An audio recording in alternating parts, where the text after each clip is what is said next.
for having me. So what are you doing these days, Dante? Right now, I'm doing a lot of traveling. I own a few adult care facilities in Northeast Ohio area. I'm actually transitioning into getting some homes for transgenders that's coming from the Army, veterans, ex-veterans. Continuing to work out and taking some interviews for some TV, maybe some TV gigs. How did you get into that as far as those businesses and those the activity that you're starting now? Well, just fishing around and looking for different businesses that I was very passionate about, where I could not only make money, but I could also help change people's lives. And I came across the adult care facility, and what it really is a lot of people call them group homes, some people call them residential facilities. Our classification is adult care facilities for the mentally ill, and majority of my residents, they have some type of mental illness. So they have no family pretty much, and they get all of their assistance from the government. So without a home, they'll probably be homeless. So I thought it was a good idea to be able to start up a few of those. All of my residents are happy. I'm happy with the business, and it's going great. Well, good luck with that. It sounds like a very worthwhile venture that you're entering into. It is. So now let's go to your career. 11 years in the NFL. You had three very memorable seasons with the 49ers. And when you look back on your time with the 49ers, 2011, 2012, 2013, what kind of sticks out?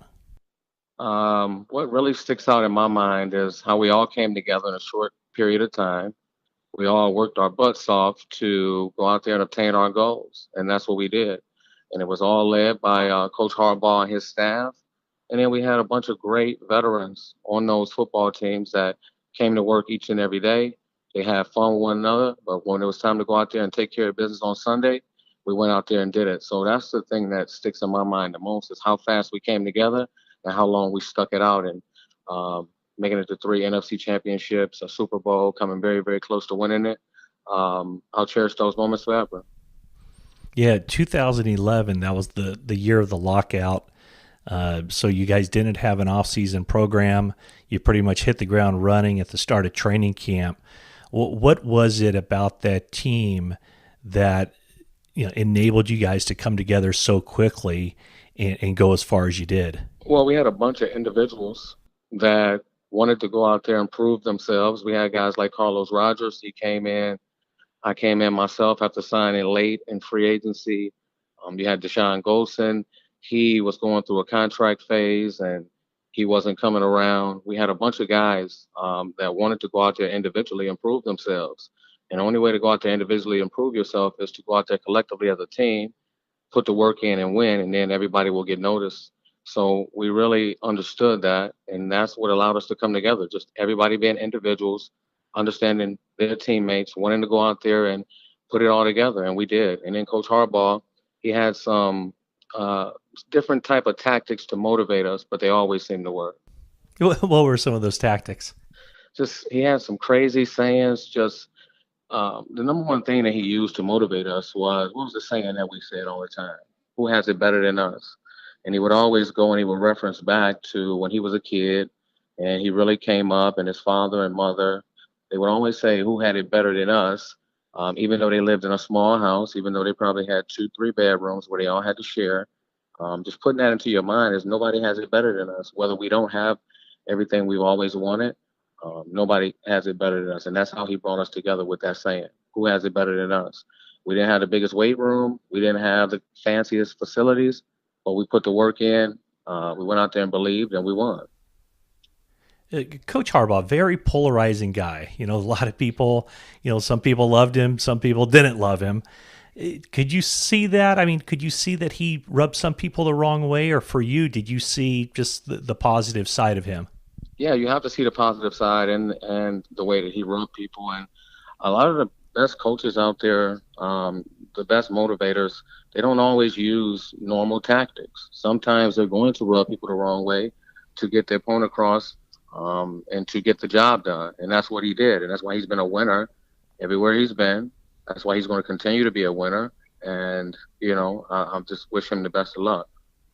Even when they play Ohio State? No, no luck when they play Ohio State. I'll tell you that. But any other game on the schedule, I hope they win it. But when we play Ohio State, absolutely not. Yeah, so that was 2011. You guys kind of take the NFL by storm. Next year in 2012, everybody I think kind of thought that you guys would make a run, and you certainly did all the way to the Super Bowl. Just how often do you think of that game and how it, it kind of got away? It was there for the taking. Just what 5 yards away from potentially a Super Bowl victory. Does that kind of stick in your craw after all these years? Yeah, it does. But actually, at the moment, I'm currently reading this book. It's called Daring Greatly, and it speaks about the winning, the losing, any aspect in life, and how it shapes you. So now I'm starting to understand it. But for a long time, I would think about it every day, get upset about it, always think about what could I have done better, what could we as a team done better. Um, so it's difficult, but uh, I continue to think about it sometimes, but there's nothing that we can do about it. I still have those memories. I still cherish that the NFC Championship ring that we have. I wish it could have been the big one, but it's just we couldn't get it done.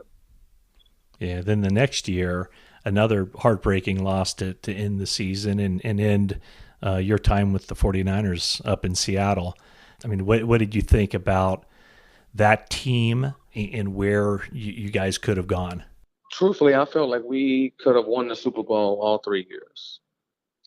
Um, the heartbreaking loss that we had to the New York Giants when we fumbled the punt in overtime, I felt like we won that game. We had an opportunity to win the Super Bowl. 2011, when we get 5 yards from the goal line to go in and win it, we could have won that game. Going up to Seattle, uh, playing the way that we did, have an opportunity late in the football game. I feel like we had an opportunity to win that game. We possibly could have won the Super Bowl. So I feel like we had a lot of squandered opportunities, but you have to give the hats off to the Seattle Seahawks. We had some battles. We had some brutal battles between us and Seattle. We were mirrors of each other, from the defensive side of the ball to the offensive side of the ball to special teams to pretty much the head coach. We were mirrors of each other. So all 3 years, I felt like we had an opportunity to win it. We could have won it. We should have, but we didn't. And then it kind of got away from this organization pretty quickly. You were gone in 2014. The team moved into Levi Stadium and kind of stumbled around to about a 500 record, and then the wheels fell off after Jim Harbaugh left. Did you kind of pay attention from afar what was going on with the 49ers? Well, I did pay attention from afar. Actually, I was going through free agency at the time, and I actually did an event for ownership of the 49ers in the Youngstown area. And I asked a question to one of the officials, and somebody, um, I'm not going to say the name, but it was one of the officials from the San Francisco 49ers said that they actually regret the decision that went down with Jim Harbaugh and everything. And the Hmm. way that it went down, they said they actually regretted it. But I knew that that would possibly happen because Jim Harbaugh was the engine that ran that football team, and his tactics and the practice schedules and the intense practices and so much film study and so many notes and things to take home. And it was just, he was the engine that ran it. And I know that some people over there, they do regret it, but we can't change the past, and I just have to move forward. I just wish them the best. Hopefully, I saw the way that last season ended. I saw the win streak that they went on. Hopefully, they can build from here and get back to the championship. Yeah, so in 2014, you leave the organization, or I should say, you weren't re-signed, and then they brought in Antoine Bethea. Um, but during your time, you played with Deshaun Goldson. Your last year, you lined up with Eric Reed. Are you surprised that Eric Reed, at this point in the offseason, that not only Eric Reed, but I mean, look at some other safeties that are out there. Kenny Vaccaro is still a free agent. Trey Boston. Are you surprised at just it's how difficult it seems to be for veteran safeties to get work these days? Well, I'm not surprised. Nowadays, they're looking for more cover guys. The game is transitioning away from being a physical game. It's going more finesseful. It's going more speed. They don't want the guys who really line up in the box or can be big thumpers really on the football field. And I think that's a big reason why a lot of these guys aren't signed with Eric Reed. I truly, wholeheartedly believe that him taking a knee hurt him. Just him taking that knee hurt him. Uh, you know, and I think everybody knows that. I think that nobody will come out and say that, but I truly believe that hurt him. He has all the skills to be able to play in the National Football League. He should have been a first day free agent guy. He can do multiple things. He can play linebacker. He can line up at nickel back in some packages. Some you can even put him at corner. You can put him in a deep safety. You can blitz him. He'll play some special teams. He's a good character, hardworking young man, and there's no reason why he shouldn't be on the NFL roster. Do you think he will be on an NFL roster? Uh, in my heart, I think so, but I really don't know at this point because there's no reason why he should be on our team right now. So I don't know if people have come together and said don't sign these guys or, what they're doing, but I truly wholeheartedly believe that he's being blackballed. And now this message. I can't wait to spend some quality time with my son fishing this year, teaching him about casting, how to choose baits, set the hook, and how to be safe on the water by always wearing a life jacket. Save the ones you love. A message from California State Parks Division of Boating and Waterways. There was a rule change made this off season that basically says that it's a penalty if a player lowers his head to initiate and make contact with his helmet against an opponent. This rule is, I guess I'm sure it's controversial, but it seems like it's going to be very difficult to legislate that. And I mean, there could be a penalty thrown on basically every play. What do you think when you heard that rules change? What did you think about where it's going? First thing I thought is the NFL is trying to protect themselves. Mm-hmm. They're trying to protect themselves from more lawsuits in the future, from players not wanting to play football, from parents not wanting their children to play football out of fear of head injuries and neck injuries. The second thing is you can't play football that way. Absolutely not. From a child, we've always been told the lowest man wins. And in football, it's so fast that you can't really tiptoe in there and say, okay, let me not lower my head. You're either going to get ran over or somebody's going to get injured than if they would have put their head down. The third thing is, when I played, me and Deshaun took some of his fines and actually paid them. My fines, every time I hit somebody, the NFL, they would throw a flag, they would come back and they would fine me. And then on Monday or Tuesday morning, they would send in a video and a letter saying, oh, this wasn't a fine. We're not going to take the money from them. So I do think that these things should be automatically replayed. Similar to college football, I don't know how they're going to do it with the time and how it affects the length of the game. I think they need to do that. And there's no way that they're going to be able to legislate this rule because every play on the football field, somebody is putting their helmet down or lowering their shoulder to make a tackle or to run over an opponent. So I don't really know how they're going to do it. This is going to be a weird season for everybody, I guess. Did you say you never got fined? I mean, I know you got fined publicly, but they never took the money out of your paycheck? Yeah, they never took the money. They would always come back on a Tuesday or a Wednesday, send in a video and say, hey, Whitner, he wasn't illegal for this fine, so they didn't take the money. They didn't come out and publicly say, hey, they were wrong either. So people continue to this day to think that the NFL took $200,000, $300,000, $400,000 from me when they didn't take $1. Wow. One play, very famous play that you made against the New Orleans Saints in that playoff game in 2011, I guess it would have been January of 2012, that wasn't a penalty. It was a legal hit at the time. But now, I mean, I'm assuming that would be an ejection. Your hit on Pierre Thomas that caused the fumble very early in that game, basically saved a touchdown. What do you remember about that play, and what do you think about whether that play should continue to be legal or not? Well, that play, I actually remember it. I remember it. It was, I think we were in like a cover 2. Our linebackers were playing like man underneath. Running back out of the backfield, Drew Brees threw it to him. He beat one of our backers, and I just wanted to get there and dislodge him from the football. So he saw me at the last minute. He actually tried to put his head down a little to lower his shoulder on me, and I got lower than him. I remember the ball coming out and just walking off the football field. Nowadays, in the game of football, that's going to be a fine. Um, I don't Maybe know an how you, injection. yeah, maybe an ejection. So I don't know how you legislate that. But if I don't hit him that way, maybe he topples over me and rolls into the end zone and scores a touchdown. Or if I try to hit him low, maybe he jumps over me and dives into the end zone. At that point, I had only one choice, and it was to hit him the way that I did. Nowadays, they might call it a fine. That's why the game of football is starting to, going more finesseful. I think eventually, if it keeps going the way that it's going now, they're going to have to play with leather helmets again. Do you watch the 49ers much? Have you watched the safeties they have on this current team with Jimmy Ward and Jaquaski Tard and Adrian Colbert? Yes, I do. I think that they're all talented. Um, they're all talented in what they do. I believe that they're going to try Jimmy Ward at corner a lot more and play the other guys in the deep secondary. I believe that they're young. I believe that they're hungry, and I believe that with the offense scoring points and having those young guys on the back end, they can generate a pass rush, and they can go out there and have a lot of success. So I've been keeping an eye on those guys. I have to watch them a little bit more to break it down in detail, but from what I know and from what I've seen over the past 2 years, I believe that they all have top-notch qualities and they can get the job done. Yeah, I mean, we talked about kind of the struggles this team went through after you left, but everything appears to be on the rise now with Kyle Shanahan as the head coach and John Lynch as the general manager.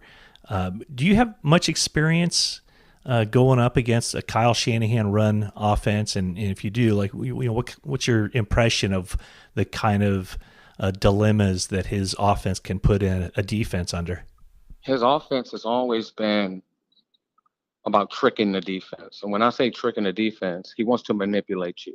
He wants to give you with that play action. He wants to get guys on the defensive side of the ball. He wants their eyes to be everywhere. He wants to run a lot of deep over routes and deep stop routes in the middle of the field. He will take shots, a lot of shots. I was in Cleveland with Shanahan, and he was offensive coordinator. And the things that he did with Brian Hoyer and Johnny Manziel, um, getting us to, I think we had 8 wins that year. We were actually first in our division all the way up until maybe week 10. Uh, he can really, really get the job done with his offensive philosophy. A lot of times, you get offensive coordinators that get out there and they'll just call plays or they'll duplicate what somebody else do. You have coaches around the National Football League that tries to duplicate a lot of things that Shanahan does. Even Atlanta, the offense that Atlanta has and instilled, and the way that they can gimmick you and hit you with the play action and get the linebacker sucked up, it's the same thing that he has in San Francisco. And if they can put up points in San Francisco, I believe they can make the playoffs again this year. Did you get a chance to know him very well when you guys were together in Cleveland? I didn't really get a chance to know him that well. We would joke around and I would see him at practice, talk to him here and there, but we didn't spend an extensive amount of time together. I do know that he's extremely hard worker. A lot of the times, when the last guys are out of the building, you have guys that are the last guys and you have guys that say they're the last guys. He's the last guy out a lot of times, and he's the guy that's there with the quarterbacks first thing in the morning to make sure that they understand the game plan, understand that they understand that the team goes where the quarterback goes. And that's why he's been such a good quarterback coach for a significant amount of time. And that's why his offensive philosophies work everywhere he goes. And I look forward to him continuing that in San Francisco. Well, I mean, the 49ers and the longtime rival Seattle appear to be going in opposite directions. You were here facing Seattle twice a year for those 3 seasons. Of course, you never lined up against that Seattle defense, but I'm sure you know all about them. Just what were your thoughts when you kind of saw the developments of the offseason where, Richard Sherman ends up with the 49ers just over the weekend? Cam Chancellor announces that he's not going to be able to play football again. Just what do you think about that dynamic, that rivalry, and one of your old nemesis is, with Richard Sherman now wearing 49ers colors? I think there's a sad ending to a great era of hard-nosed football in the NFC West. I truly believe that Seattle Seahawks and San Francisco 49ers during that time period was two of the best defenses and football teams that, you can throw out on the football field. That's why we had the type of battles that we had all the time. I truly believe that it's just a case of reality. You have to understand the National Football League, if you're a good player and a good team, other teams are going to come and take your good players. and guys are going to get injured, guys are going to get older, guys are going to leave in free agency, and it's going to be the team or the management that can draft younger players and get cheaper players and make them into all pros and into pro bowlers and into top-notch guys that's going to continue to win in the National Football League. Just like the injury to Chancellor, it happens.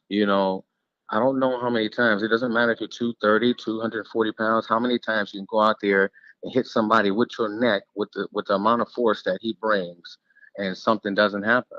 It's just the reality of the game. I'm glad that he wasn't uh, paralyzed or anything serious. I'm glad that he had the opportunity to change his family's life.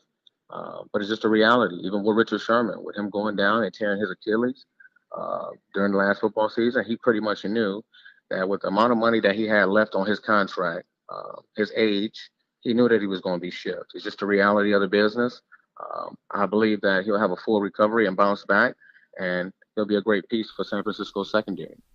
Well, I mean, Donte, you talk about players putting their bodies on the line. I mean, nobody did it more than you did. How are you feeling these days? I feel great. I was able to make it out of the game of football without having any surgeries. Knock on wood.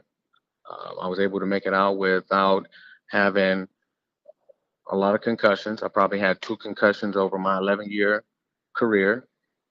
So I feel great. My body feels great. I still stay in shape. I'm actually still like I can play. Somewhere in my heart, I still want to play, but deep down, I know that I need to make a transition, and I believe that it's going to come soon. Do you train as if an NFL team could call you?